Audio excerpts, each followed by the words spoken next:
ಪಂಚದಾರಿ ಫಲಾಧಾರಿಗಳಿಗೆ ಅವರು ಜರ್ನಿ ಆಗಿತ್ತು ಕೇಳೋಣ. ಅವರಿಂದ ಬಂದರು ಸರ್, ಯಾವಾಗ ಬಂದಿದ್ದೀರಿ ನೀವು? ವಿಜಯಪುರ ಜಿಲ್ಲೆ ಕಾಕಂಡಿ ಗ್ರಾಮ ಅಂತ ಅಲ್ಲಿಂದ ಬಂದಿದ್ದೀವಿ. ನಿಮ್ಮ ಊರು ಸೈಡ್ ಮಳೆ ಇದೆಯಾ? ಈಗಿಲ್ಲಪ್ಪ, ಅಲ್ಲಿ ಒಂದು 4 ದಿನದಿಂದ ಮಳೆ ಆಗಿತ್ತು. ಹೌದಾ? ಈ ಸದ್ಯಕ್ಕೆ ಮಾತ್ರ ಏನು ಮಳೆ ಇತ್ತು ಏನಿಲ್ಲ. ನೀವು ಬರಬೇಕಾದ್ರೆ ಹಾದಿಯಲ್ಲಿ ಏನಾದರೂ ಮಳೆ ಉಂಟು, ಏನಾದರೂ ತೊಂದರೆ ಆಯ್ತಾ? ಇಲ್ಲ, ಆ ಥರ ಏನಿಲ್ಲ. ಮಳೆ ನಮಗೇನು ಬರೋತ್ನಾಗ ಏನು ಮಳೆ ಹತ್ತಿಲ್ಲ. ಆದ್ರೆ ಭಾರಿ ಜರ್ನಿ ಹ್ಯಾಪಿ ಆಗಿತ್ತು. ಎಲ್ಲರೂ ಒಂದೇ ಊರಿನವ್ರ? ಹೌದು.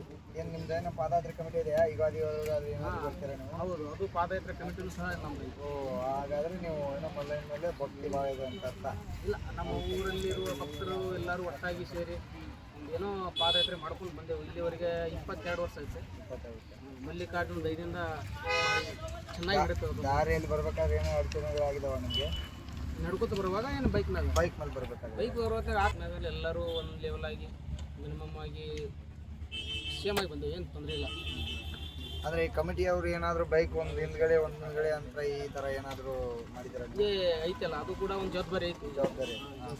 ಆದ್ರೆ ಹಂಗೆಲ್ಲ ಹುಡುಗರು ಅಂತಂದ್ರೆ ಒಬ್ರು ಸಣ್ಣವರು ದೊಡ್ಡವರು ಅಂತ ಇರ್ತಾರಲ್ಲ, ಏನೋ ಒಂದು ಜವಾಬ್ದಾರಿ ತೊಗೊಂಡು ಒಂದಿಬ್ಬರು ಮುಂದೆ ಒಬ್ಬರು ಹಿಂದೆ ಆ ಥರ ಬಂದಿಕ್ಷಿಂದ ಯಾರಿಗೆ ಏನೂ ಆಗಲಾರಂಥ ವಾಹನದಿಂದ ಒಳ್ಳೆ ಮನಸ್ಸಿಂದ ನೋಡು. ಅದು ಬರಬೇಕಾದ್ರೆ ನಾವು ರೂಟ್ ಹಿಡಿದು ಬರಬೇಕಾದ್ರೆ ಅದು ಮಿನಿಮಮ್ ಒಂದು 520 ತನಕ ಆಗ್ಬೋದು.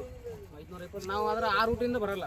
ನಾವು ಬರೋದ್ನಾಗಿಂದ ನಡ್ಕೊತ ಬರ್ತೇವೆ. ನಡ್ಕೊತ ಬರೋದ್ರಿಂದ ಕೆಲವೊಂದು ದಾರಿಗಳನ್ನು ನಾವು ಕಾದಾರಿ ಮುಖಾಂತರಾಗಿ ಬರ್ತೀವಿ. ಒಂದು ದಿನದಲ್ಲಿ ಬಂದಿದ್ದೀವಿ. ಹಾಂ, ಒಂದು ದಿನದಲ್ಲಿ ಬಂದಿದ್ದೀವಿ. ಬೆಳಗ್ಗೆ ಎಷ್ಟು ಗಂಟೆ? ಬೆಳಿಗ್ಗೆ ನಾವು ಮುಂಜಾನೆ 7 ಗಂಟೆ ಸುಮಾರು ಬಿಟ್ಟಿದ್ದೀವಿ.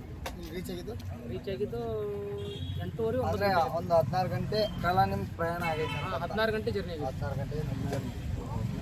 ಬರ್ಬೇಕಾದ್ರೆ ಘಾಟ್ನಲ್ಲಿ ಏನಾದರೂ ತೊಂದರೆ, ಪ್ರಾಣಿಗಳು ಯಾವುದಾದ್ರು ಕಾಣಿಸಿದ್ವಾ ನಿಮಗೆ? ಇಲ್ಲ, ಆ ಥರ ಏನಿಲ್ಲ. ನಾವು ಬರಬೇಕಾದ್ರೆ ಕ್ಲೈಮೇಟು ಚೆನ್ನಾಗಿತ್ತು. ಬಟ್ ಆದ್ರೆ ಐತಿ ಅಲ್ಲೆಲ್ಲಿಗೆ ವಾತಾವರಣ ಸರಿ ಇತ್ತು. ಅಲ್ಲ, ಪ್ರಾಣಿಗಳು ಏನಾದರೂ ನಿಮ್ಗೆ ಗೋಚರಿಸಿದ್ವಾ? ಇಲ್ಲ, ಆ ಥರ ಏನಿಲ್ಲ. ಮಳೆ ಏನಿಲ್ಲ. ಈ ಘಾಟ್ನಲ್ಲಿ 9 ಗಂಟೆ ಲಾಸ್ಟ್ ಇಲ್ಲಿ ಸಾಯಂಕಾಲ 8:30 ಗಂಟೆಗೆ ಲಾಸ್ಟ್ ಇಲ್ಲಿ ಗೇಟಿಗೆ ಬರಬೇಕು.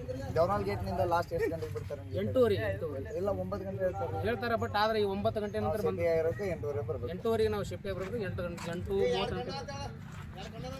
ನಿಮಿಷ ಬರಬೇಕು. ಸರ್, ಸೌಜನ್ಯ ಕೇಸ್ಗವ್ರು ನೀವೇನು ಮಾತಾಡ್ತೀರಾ?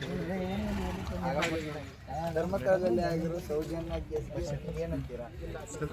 ಅದರ ಬಗ್ಗೆ ನನಗೆ ಮಾಹಿತಿ ಇಲ್ಲ. ಅದು ನನಗೇನು ಗೊತ್ತಿಲ್ಲ. ಗೊತ್ತಿಲ್ಲದ ವಿಷಯಗಳ ನಾವು ಮಾತಾಡಿ ಮತ್ತೊಬ್ಬರ ಹೆಸರು ನಾವು ಇದು ಮಾಡೋದು, ಕಳಂಕ ತರೋದು ನಮ್ಗೆ ಅಷ್ಟು ಸರಿ ಸಮಂಜಸ ಅಲ್ಲ. ಅದ್ರ ಬಗ್ಗೆ ನಾವು ಮಾತಾಡೋರಲ್ಲ. ನೀವು ಮಾಡೋ ಪಾದಯಾತ್ರೆ ಸುಖಕರ ಆಗಿರಲಿ. ನೀವು